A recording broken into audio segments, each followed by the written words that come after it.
Ang susunod na programa ay rated PG. Patnubay at gabay ng magulang ay kailangan sa mga batang manonood.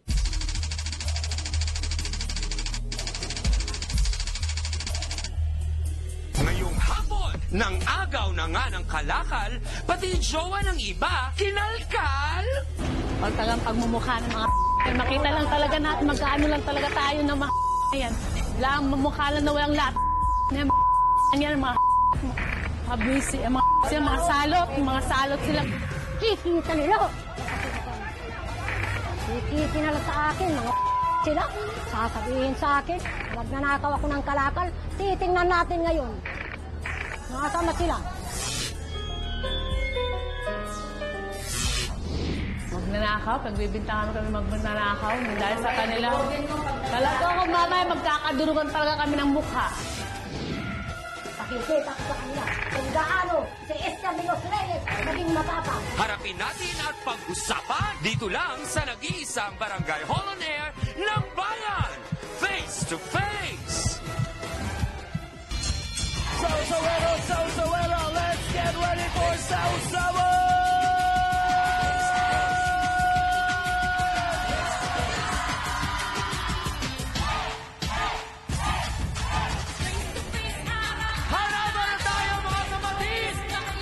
Solusyonan na natin yan! Face to face! Sa pula, sa puti! Galit pati! Harapin natin na to! Come on!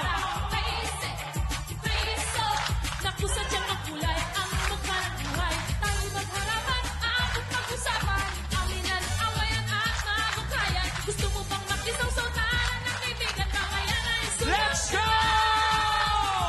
You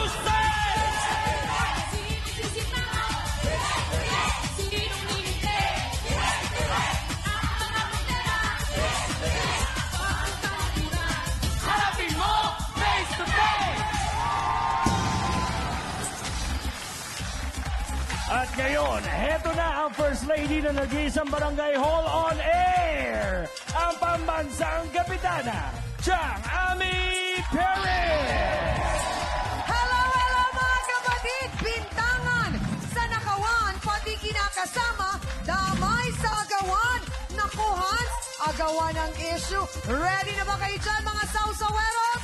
Ready na kaming makiagaw! Di ba mga kapatid?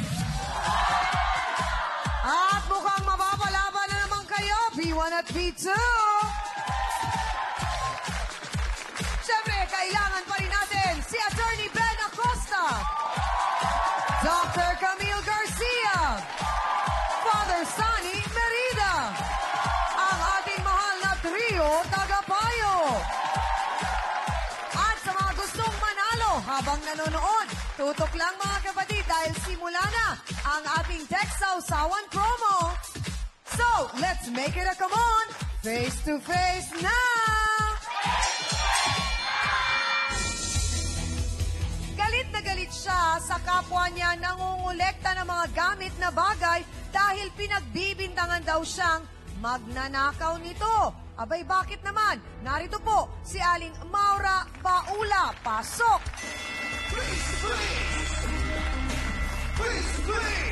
Aling Maura, magandang hapon po sa inyo. Magandang hapon din po. Naku, parang mainit na mainit kaagad ang Talaga ulo po, ninyo. po. Bakit po?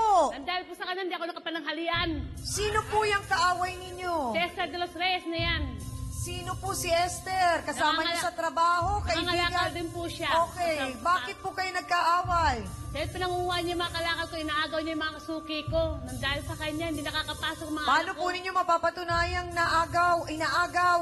Nauna sila sa amin eh. Okay. Pagdating namin doon, wala na yung mga kalakal sa kinuha na nila. Linawin lang natin, paano nyo napatunayan na kinuha po niya yung mga kinokolekta nyo doon? Eh kasi sabi nung pinagkukuhaan ko, wala na, kinuha na nung kasama mo si Esther. Pero Sabi dati magkasama talaga kayo. Dati po. Oh. So pagkaganyan ba, kumbaga, may ruta kayo, may teritoryo, may lugar, Meron yung po, suki meron talaga. po. Okay. Eh, pagka-teritoryo ko, inuunahan niya talaga kami. Pero anong usapan niyo tungkol doon? Wala kaming pakialaman. Oh. Pero mas ano siya. Pero malinaw ba na, ito, lugar na to, kay Aling Maura to, itong lugar na to, kay Esther lang? Hindi pa rin. Hindi niya siya nakikinig. Hindi, pero kasi ang pinagtataka ko, Aling Maura, baka inaangkin nyo yung isang lugar, hindi nyo naman dapat angkinin o wala kayong karapatan kasi baka pampubliko naman yun, pwede kahit sinong kumuha doon. Ay hindi aking pwesto yon. Teritoryo ko talaga yon. Sino pong nagsabing inyo yun? Ako talaga pumukuha doon eh. Marami akong mga suki doon sa kinukuhaan Okay. namin na yun, na lugar na yun eh. Pero kasi ang pinagtataka ko, Aling Maura, inaangkin nyo yung isang lugar Akin yung pwesto ko yun. Pwesto ko yung lugar na yun. Notre Dame ko yung pwesto ko talaga parang yun. ang sinasabi, respetuhan na lang na Kaya itong nga. lugar ko, dapat hindi na niya Yung lugar nga niya, pinangahimasukan. hindi ko nga pinapasok eh. Okay. Hindi ko pinapasok ang lugar niya dahil galit na galit siya sa akin. Makita lang niya ako Okay. sa bungad ng pwesto niya. May pinagmumura, pinagtututuro Okay. na ako. Gaano Pinagmumura ka na totoo ako na nang dahil sa nangyari, sinisiraan ka niya ngayon? Kaya yung nga sinisiraan nga niya ako dahil wala daw akong karapatan. Sinabi niya, kinakalat nitong si Aling Maura na si Aling Esther na ikaw ay nagnanakaw. Hindi ako nagnanakaw sila, magnanakaw. Dahil kitang-kita ko sila. Paano Wala mo niya naman napatunayan na nagnanakaw? Ay, bit-bit-bit na yung bakal eh.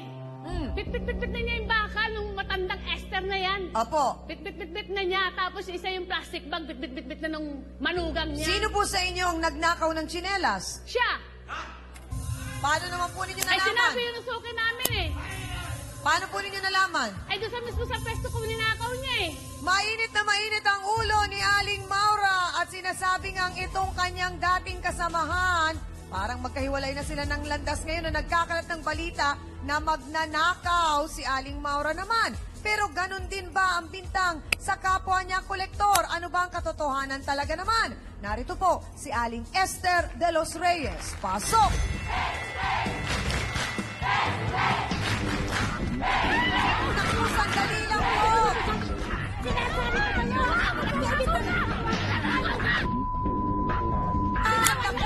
Pagigil po kayo!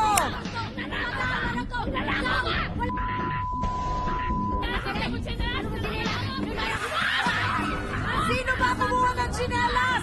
Alamin natin, dyan lang kayo!